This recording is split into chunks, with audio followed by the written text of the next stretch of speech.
जय सिया राम दोस्तों। इस वीडियो में हम बात करने वाले हैं डेस्को इंफ्राटेक लिमिटेड आईपीओ के लेटेस्ट ग्रे मार्केट प्रीमियम के बारे में।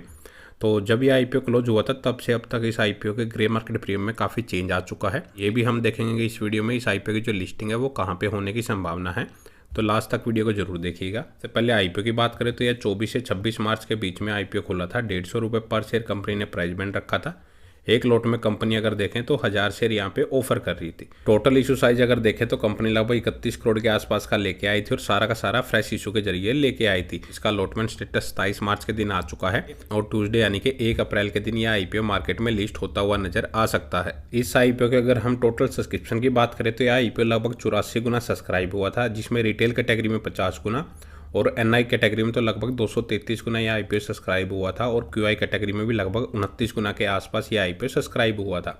तो ओवरऑल देखें तो काफ़ी अच्छा रिस्पॉन्स इस आईपीओ को देखने को मिला था। अभी पिछले 2-3 महीनों में जितने भी एसएमई आईपीओ आए हैं उनमें अगर देखें तो सबसे अच्छा जो सब्सक्रिप्शन है वो इस आईपीओ में देखने को मिला था। इसके बाद अगर हम इसका latest grey market premium check कर लेते हैं तो आज की डेट में इसका जो ग्रे मार्केट प्रीमियम है वो गिर के 7 रुपये के आसपास आ चुका है, जो कि लगभग 5% के आसपास चलता हुआ नजर आ रहा है। तो देखिए जब ये आईपीओ क्लोज हुआ तब इसका जो ग्रे मार्केट प्रीमियम अगर हम देखें तो 12% के आसपास चलता हुआ नजर आ रहा था, जिसकी वजह से ही अगर देखें तो लोगों में थोड़ी पॉजिटिविटी थी कि अगर अच्छा सब्सक्रिप्शन होता है तो शायद से इसका जो ग्रे मार्केट प्रीमियम है वो बढ़ता हुआ नजर आ सकता है।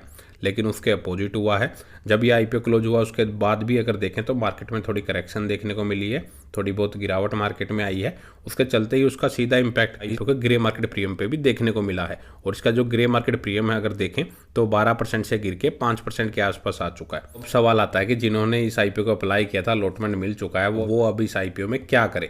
तो बेसिकली अगर आपने कंपनी को स्टडी करके अपने व्यू बना के कि आपने लॉन्ग टर्म के लिए अप्लाई किया है, शॉर्ट टर्म के लिए अप्लाई किया है, अगर एक आप व्यू लेके चले हैं तो डिटेल में अगर आपने कंपनी को स्टडी किया है तो कंपनी का बिजनेस अगर आप देखेंगे, कंपनी की स्थापना 2011 में हुई है। 14 से 15 साल पुरानी ये कंपनी है और एक इंफ्रास्ट्रक्चर सेक्टर्स वाली ये कंपनी नज़र आ रही है, जिसमें अगर देखें कंपनी जो city gas distribution, renewable energy, water and power sectors के जो प्रोजेक्ट हैं उनकी इंजीनियरिंग, प्लानिंग एंड कंस्ट्रक्शन का काम ये मेनली कंपनी करती हुई नजर आ रही है। बात कंपनी के फाइनेंशियल्स अगर देखें तो वो ठीक ठाक है, इतने ज़्यादा कोई हाई फाई कंपनी के फाइनेंशियल नहीं है लेकिन ख़राब भी नहीं है। लगभग 20 करोड़ का कंपनी का रिवेन्यू था 2022 में, जो बढ़ के 30 करोड़ के आसपास हो चुके हैं 2024 में। प्रॉफिटेबिलिटी भी कंपनी की धीरे धीरे करके ही बढ़ रही है। 2024 में कंपनी ने लगभग 3.5 करोड़ का प्रॉफिट किया था। 17 करोड़ के रिजर्व हैं और 7 करोड़ की डेप्ट है। कंपनी के पास रिजर्व काफ़ी अच्छे नज़र आ रहे हैं, डेप्ट इतनी ज़्यादा नहीं है, कंपनी उसको ईजिली मैनेज कर सकती है। मार्केट कैप देखें तो 115 करोड़ के आसपास की है। वैल्यूएशन भी अगर देखें कंपनी 17 के मल्टीपल पी पे आईपीओ को लेके आ रही है। तो ओवरऑल अगर देखें तो एक डिसेंट कंपनी ये नज़र आ रही है। तो अब सवाल आता है कि इसकी लिस्टिंग कहाँ पे होगी। बेसिकली अगर लिस्टिंग की बात करें, अभी मार्केट 2-3 दिन और बंद है, मंडे को भी मार्केट की छुट्टी है, तो यानी कि ट्यूसडे यानी कि 1 अप्रैल के दिन इस आईपीओ की लिस्टिंग होगी। तो फिलहाल करंट ग्रे मार्केट प्रीमियम के अकॉर्डिंग तो ऐसा ही लग रहा है कि 4 से 5% के प्रीमियम पे यह आईपीओ लिस्ट होता हुआ नजर आ सकता है।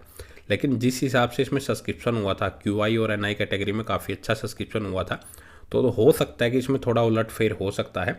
मे भी अगर पॉजिटिविटी रहती है लिस्टिंग वाले दिन तो शायद से इस आईपीओ में अच्छा लिस्टिंग गेन मिल सकता है।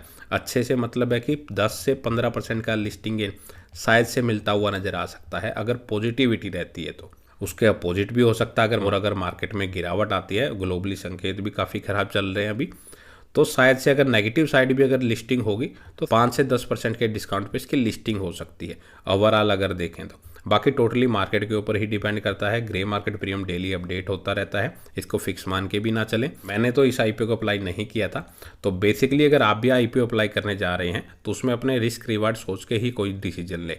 ऐसे ही बिना देखे किसी भी आईपीओ को अप्लाई ना कर दें, पहले कंपनी को स्टडी करें, फिर उसका ग्रे मार्केट प्रीमियम देखें, साथ ही अपना व्यू बना के चलें कि लॉन्ग टर्म के लिए अप्लाई कर रहे हैं या फिर लिस्टिंग गेन के लिए। और लिस्टिंग गेन के लिए भी एटलीस्ट चले तो एक सेफर साइड लेके चले कि 40-50% अगर ग्रे मार्केट प्रीमियम चल रहा है तो शायद से लिस्टिंग गेन मिल सकता है। अदरवाइज 5-10% अगर ग्रे मार्केट प्रीमियम चल रहा है तो लिस्टिंग गेन के लिए अप्लाई करना समझदारी का काम तो इतना नहीं है, क्योंकि अगर गिरावट आती है तो काफ़ी लॉस का सामना करना पड़ सकता है। तो इस वीडियो में इतना ही। अगर आपको वीडियो अच्छी लगे तो वीडियो को लाइक करें और चैनल को सब्सक्राइब करना ना भूलें। जय सिया राम।